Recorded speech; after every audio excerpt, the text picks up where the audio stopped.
जय श्री जगन्नाथ। आमे जेहेतु मनीष आमे प्रति कथारे अधैर्य हो भांगी पड़ू।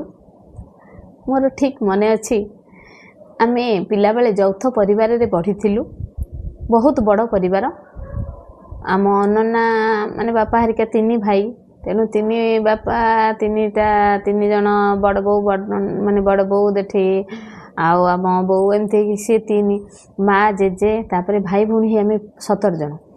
तेणु गोटे बहुत बड़ परिवार जेहेतु प्रतिदिन समस्त भितर जे टिके टिके कथा को किए बाड़िया बाड़ी कौन हेले सब पाटितुंड हुए। बहुत पिलादिन आम देखीचु डिस्टर्बांस बहुत देखीचु।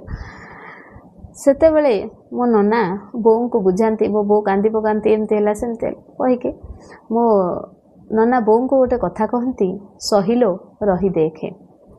सत कथा आम भितरे जदि धैर्य नहीं आमे भाबु जे आमे सब करदेबु आमे एटा करिबु सेटा करिबु नहीं आज्ञा आम हाथ में किछि नहीं। मु एबे भी गोटे कथा भाबुची सत कथा नीरव रहिबा सबुठु भल।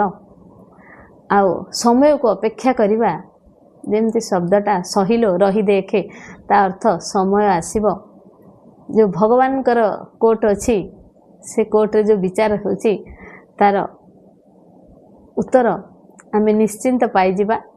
तेणु सब कथारे धैर्य रखंतु आउ बहुत केस रे चुप रुहंतु देखिबे आपण निजर सठिक उत्तर पाइजिबे। अदालत मान भगवान को अदालत रे जोटा विचार ही आसीबो सेटा उचित न्याय ही हेथिबो। ठीक कहली ना मते कमेंट करिवे रहिली।